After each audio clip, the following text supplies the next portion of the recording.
कि जहिया से तुरलाए बाबा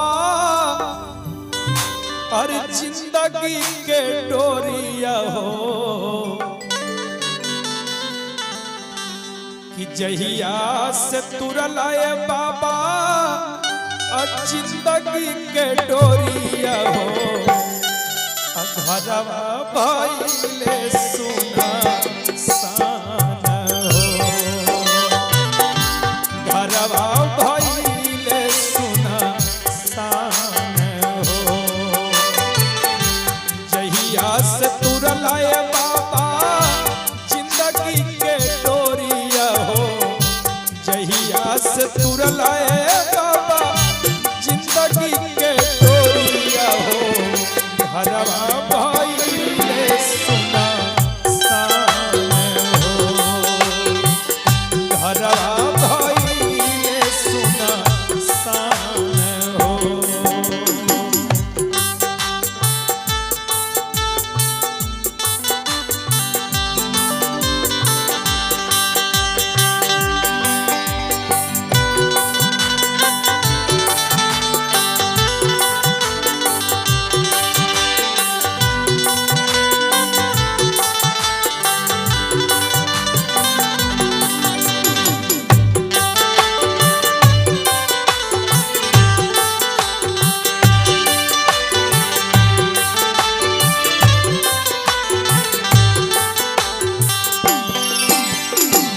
और कह रहे हैं कि आपके जाने के बाद ये घर आंगन बिल्कुल सोना सोना लग रहा है। अगर जाते जाते कुछ बता कर जाते कि बेटा मैं फलाने जगह जा रहा हूँ, तो मैं भी आपके पीछे पीछे चलाता, लेकिन मैं आपको कहाँ ढूंढूं, मैं आपको कहाँ ढूंढूं, आप तो कुछ बता कर नहीं गए।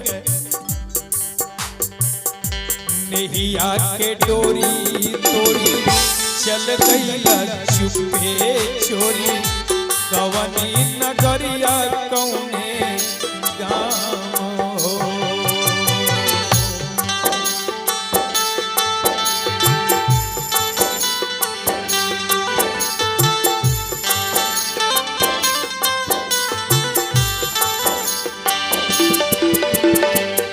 आखिर मुझसे क्या खता हो गई, मेरी गलती क्या थी जो मुझे छोड़कर चले गए।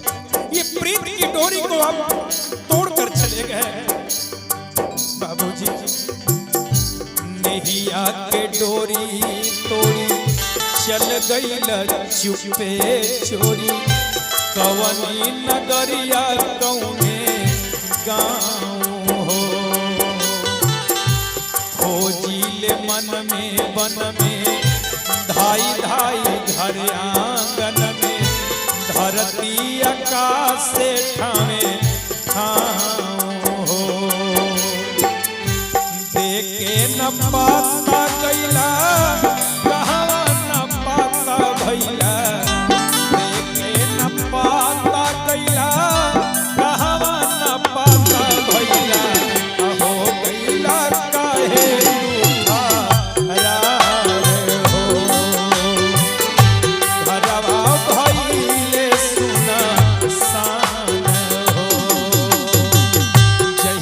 से तुरलाए बाबा जिंदगी के डोरिया हो।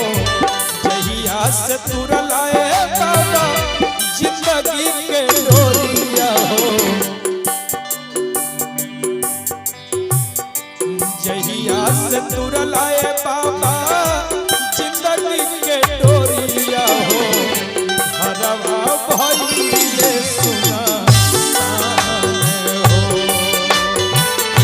घरवा भइले सुना सान हो। और निर्गुण भजन पे स्वर्गीय लक्ष्मी बाबूजी के बड़ी बहू, उन्होंने भी अपने ससुर बाबूजी की दिवंगत आत्मा को शांति हेतु 1000 रुपए का प्रेम निछावर भेजे हैं। परमात्मा बाबूजी की आत्मा को शांति प्रदान करें।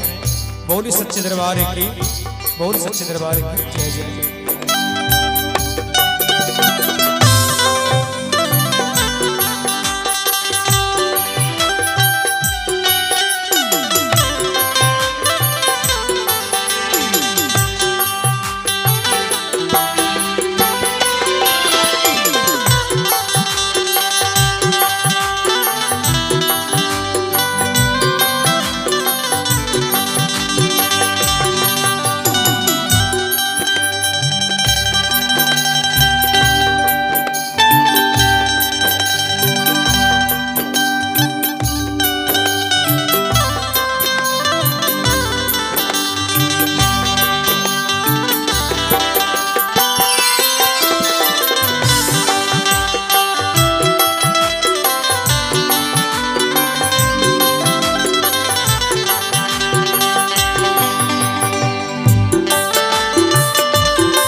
आपके जाने के बाद मैंने आपको कहाँ नहीं ढूंढा, आपके बारे में मैंने किससे नहीं पूछा, लेकिन किसी ने कुछ नहीं बताया, किसी ने कुछ नहीं बताया आपके बारे में। बाबूजी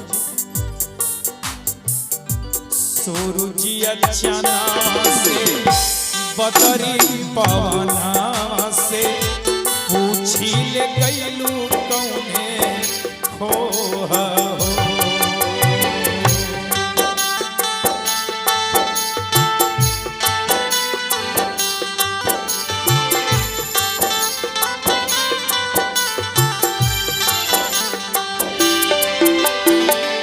सूरजिया चना से बदरी पवना से पूछी ले गईलू कौने खोहा हो।